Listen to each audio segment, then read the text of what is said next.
Our series Earth 365 focuses on issues that affect our world year-round. This morning, the important role of, get this, oysters. Yep, oysters, in the health of our oceans and our seas, too. The reefs where oysters grow are one of the planet's most at-risk marine habitats. Just in Florida, more than 70% of oyster reefs have disappeared in the last century. But one group is trying to reverse that decline near Pensacola. Mark Strassmann brings us a story of what you could call a marine rebirth. Growing a 3-inch oyster, traditionally a wild oyster, 3 inches takes 3 years. Pascal Gibson, a commercial fisherman, grew up on these waters off Florida's panhandle. Its oysters used to feed his family. That stopped a decade ago. Zero industry today.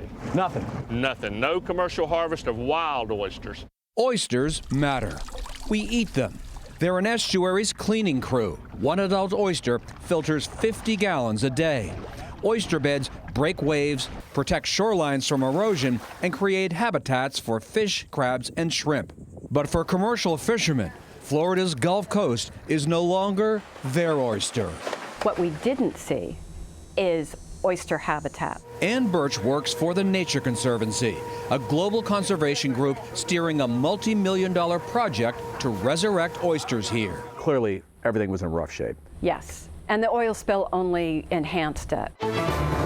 Day 44, the latest attempt to contain the spill hits a new snag, and the oil spreads ever closer to Florida. Crude oil gushed like a gaping wound into the Gulf for nearly 5 months in 2010. And I remember watching it bleed ashore. All this oil, this is so heavy I can barely lift it, is part of a 16-mile slick that currents out here in the Gulf are now pushing to land. BP was found criminally and civilly liable. The company had to fund a $20 billion compensation fund for affected states like Florida. $13 million of that paid to restore these oyster reefs, even though oil never reached these waters. Late last year, cranes on barges began building oyster reefs. No one could guarantee the oysters would give these waters a second chance. Oyster larvae need something to cling to, like rocks, then grow on top of each other. Think oyster condos. This is exactly what we want to see. At low tide, Birch and I waded out to one of the 33 new reefs. They stretch almost 7 miles.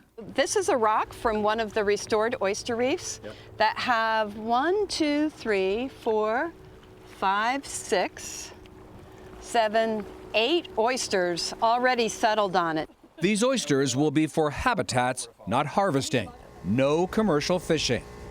About that, Pascal Gibson says there was zero community pushback. I don't want to see the place I grew up, where I still make a living today, go away. Already noticing a big difference. Already noticing a big difference. As soon as next summer, Gibson hopes commercial fishermen will see fish in greater numbers here.